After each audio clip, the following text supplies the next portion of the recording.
Incorporating text into video can be really tricky. So today we're going to look at how you might use a quote from social media, from a news story, or from an academic research paper in your video story. One of the important principles to think about is how quickly your audience is actually going to be able to read text on screen. So what we tend to do when we're quoting this kind of text material in a video is we use it in a way that we call impressionistic. That is, that we give the audience the impression of the text that they're being referred to, and that gives them the opportunity to go and find that information themselves and read further if they want to. We try and avoid including whole paragraphs of text because it's a really not a very dynamic way of communicating, and it doesn't really conform to the conventions of the video format very well. So let me steer clear of generalizations and we'll have a look at actually how we do this. We're going to start with one of the trickiest ones, which is a text from an academic research paper. So research papers are notoriously wordy. So let's see how we could turn this into something that might be a useful quote for a video.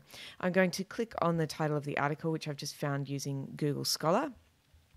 And then once I've loaded up the article, I'm going to look for the PDF version of it. So this is usually somewhere in the top right-hand side of the page that shows the article.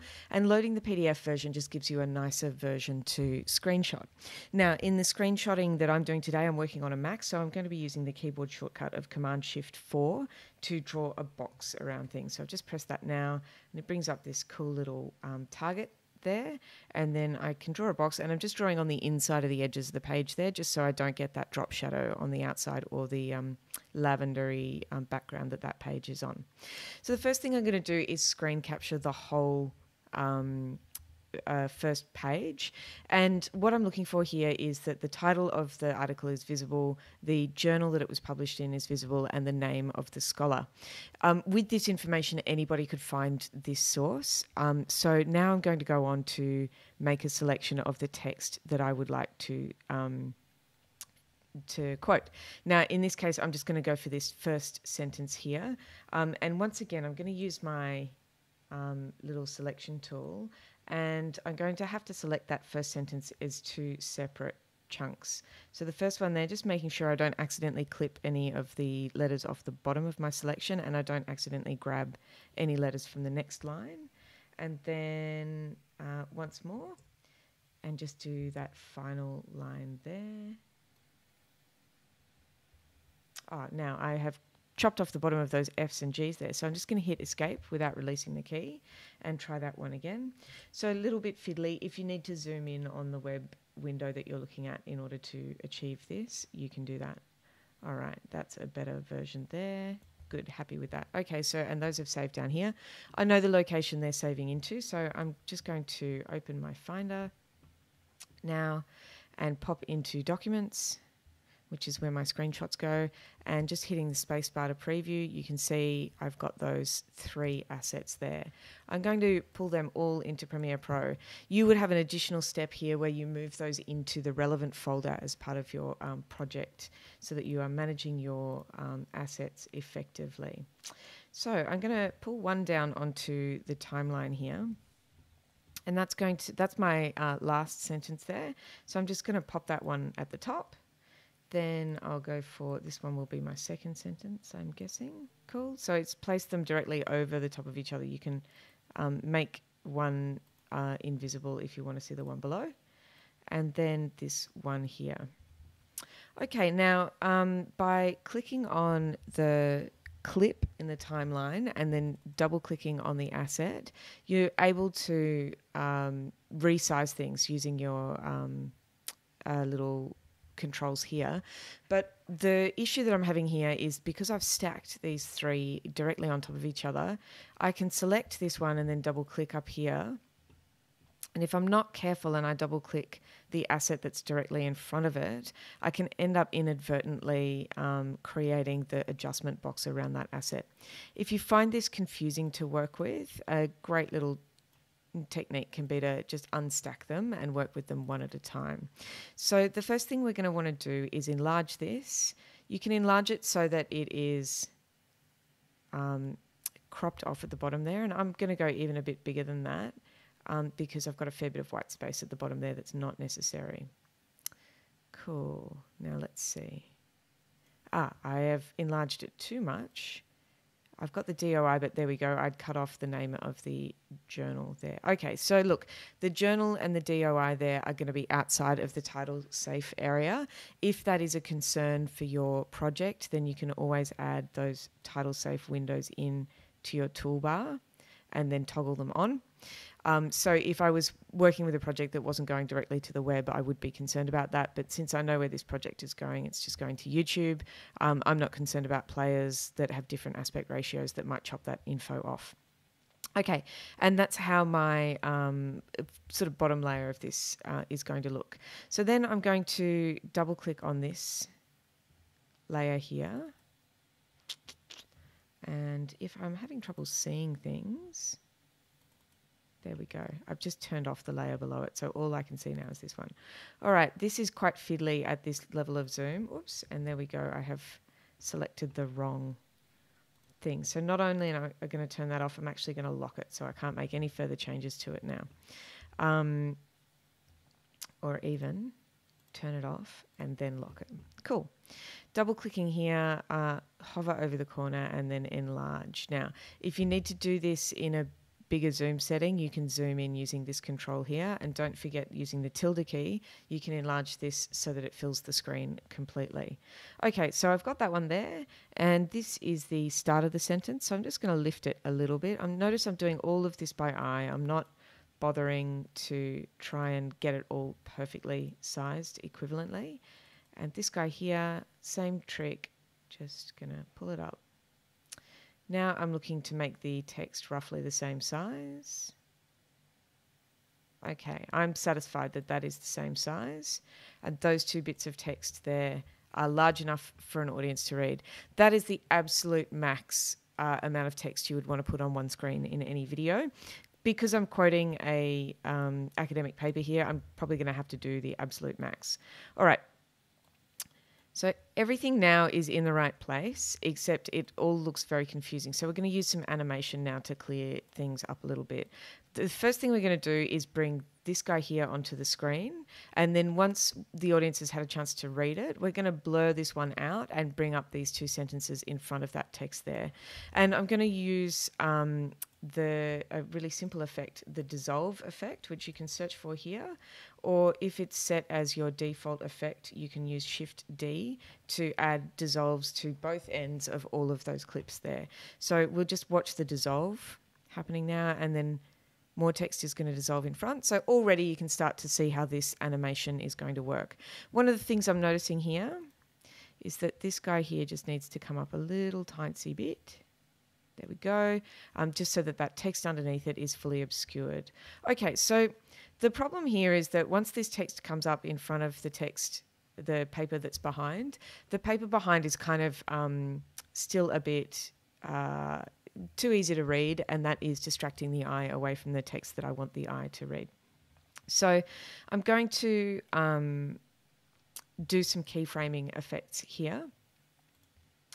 For this, I'll need the effect control windows. And once again, because I'm interested in doing this the quickest way possible, I'm just going to add a cut between these two clips. And then I'm going to change the opacity of the second clip. And that change I'm going to make happen underneath this cross dissolve here, so that the eye is focused on what's happening in the foreground and it's not so focused on what happens in the background. So selecting the clip here, I'm going to pop into effect controls. And change the opacity down to, let's say, 60%. Cool. So that's just darkened that a little bit. Now by adding a cross dissolve between these two clips here, there's my cross dissolve from before. What we'll see happen is that that will darken as the text comes up in front. Now, the next thing I'm going to do is just make sure that I'm previewing at top resolution here so it's really clear what's going on. Okay, so once again, great. So now this text in front really pops out. One of the things I'm noticing is that I probably haven't made the text in front large enough. I've been a little bit conservative with this text sizing. So I'm going to increase that. Increase this guy. Not too much. That sentence there, yep, there we go, is smaller, and so it should appear smaller. Great. And now the last little trick I'm going to do with this guy here is make a gush and blur on this text, just to make it all a little bit less easy to read, which again is going to force my viewer's perspective onto this material I want them to read. So there's the gush and blur. Going to drag that onto the clip there. And the blurriness I want is currently set to 0. I'm going to set it to somewhere around 40. 44 will do for today. And now let's have a look. So that comes up. And then the text I actually want the audience to read. Okay, so my blur is too blurry there. That effect is just a little bit too intense. Let's drop that to 30. Still very intense. What about if we make it 20? There we go. That's so now I can still see that the research paper is in behind my text. Cool. And then the last thing I'm going to do is go all the way to the end. Now, you would typically do a straight cut out of this kind of graphic into your next shot in the video. So to do that, you can just select these dissolves here and delete them. And that's how you do a very quick version of that using a research paper. Okay, so let's have a quick squiz at how it would go if we were using a social media post. So Twitter is probably the most common site you would find for these kind of posts. So we're going to let it reload. That's a pity. I had such a good one there. We'll grab the first thing in my feed. Okay, the fine tradition of giving accolades to news organisations and individuals with the most resources triumphs another year. That's a bit of a cynical comment there from fellow journalist. All right, the first thing you want to do is click on Embed Tweet.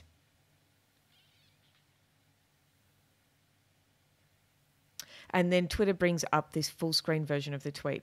So if you've got a long tweet where in your feed all of the text hasn't been visible, some of it's been chopped out and there's been an ellipsis placed, when you go to this publish vision here, you'll get the full version of it. I'm going to screenshot this tweet now, and I'm going to be careful to screenshot inside the outline here because I can't do a screenshot with a beveled corner like that. So once again, my Command-Shift-4 on a Mac or using the snip tool on a Windows machine, and draw my box nice and carefully. It pays to do this slowly, so you only have to do it one time. Cool. Okay, so the next thing I'm going to look for is just a Twitter background, courtesy of the web. And I'm going to go for a really simple one. I don't feel the need to download something that's got all of that fancy kind of vision to it, just something nice and neat and simple. Now, once again, because I'm working quickly, I am just going to screenshot this. That means that I'm going to see a low resolution version of it in my video. If you're publishing to 720p or to something that's predominantly going to be viewed on mobile, that's not a problem. If you are publishing to a more high resolution viewing environment with your audience, I must be in my other version of Premiere, that one. Then you might want to actually download that as a PNG file, and that's pretty easy to do if you do some Googling. Okay, so now we need that background, and I'm going to pull that into my project. Hang on one sec. Let's get back into our project pane here. Cool. Okay, now things are starting to get confusing with what all of these things that are called screenshot.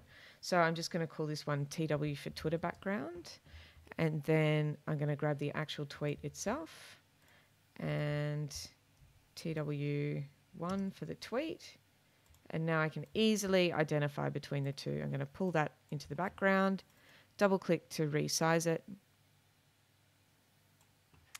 then grab the actual tweet itself, pull that in as the foreground asset, click on it, double click to resize, bring it up nice and big. Imagine your audience on a mobile phone. The only time you wouldn't take that advice is if you're planning on your video going to a film festival and being screened in a cinema screen.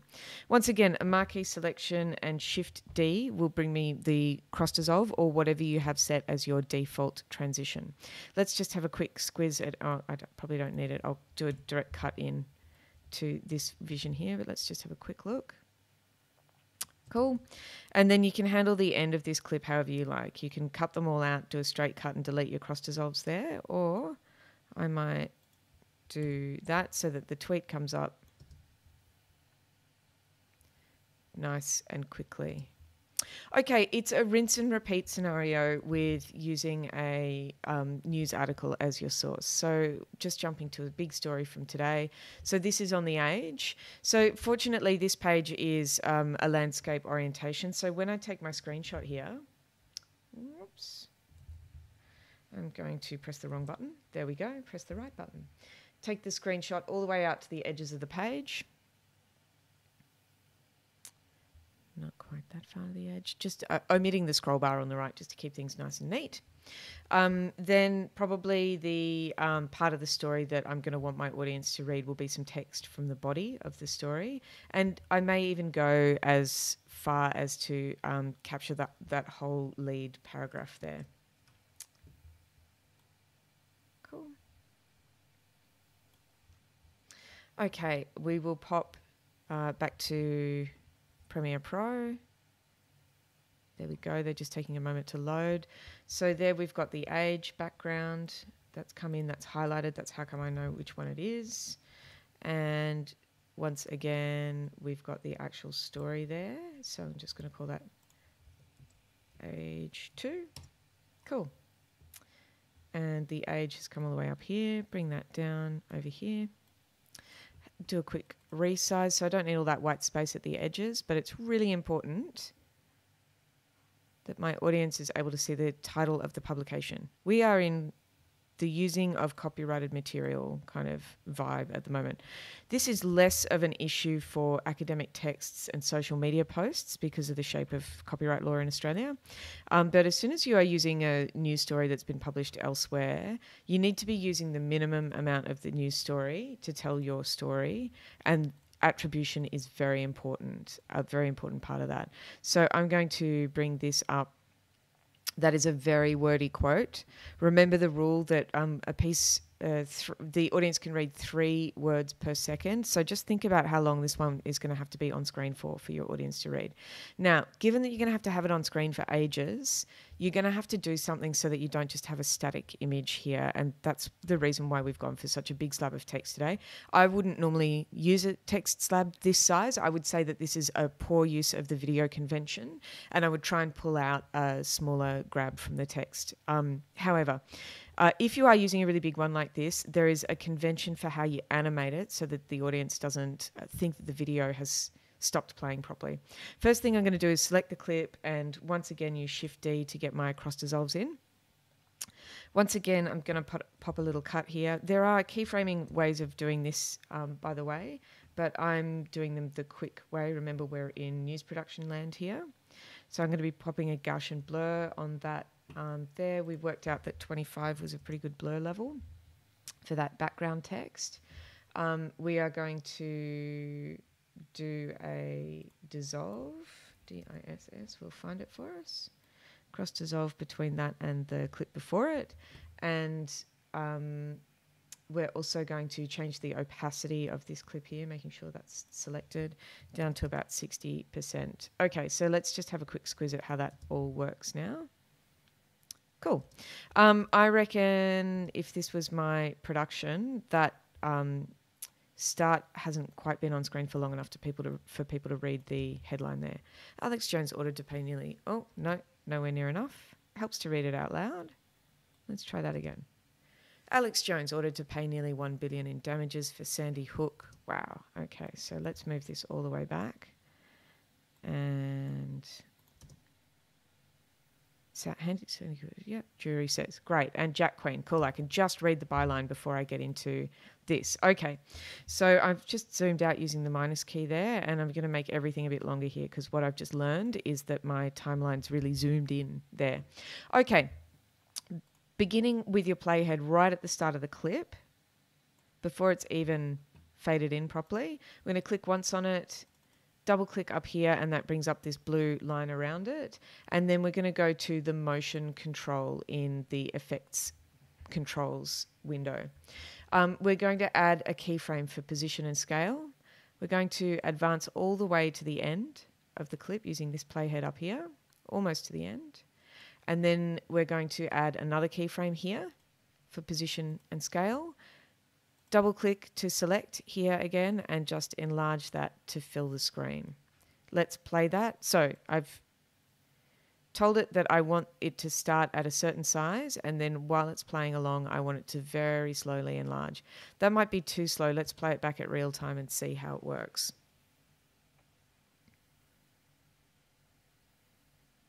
I think that's actually right. So that's what you would see on a TV show like Four Corners or 7:30. This is how they handle on-screen text in that context, and that's what's given us the conventions that we do in news video in the online space.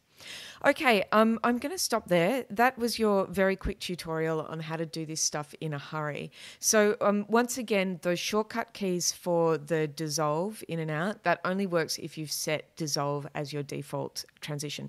It is in fact the default transition, so you won't need to go in and manually select it. But if you're keen to work with another kind of transition like a wipe, then you can set that as your default transition, and then when you use that Shift and D shortcut key, you'll be able to add that on really quickly. And working with shortcut keys in that way is the reason why this process is so quick. There are a few different ways to skin that cat, but that's how I do it, and how it's often done in fast-paced, newsy environments. Now go forth and make text.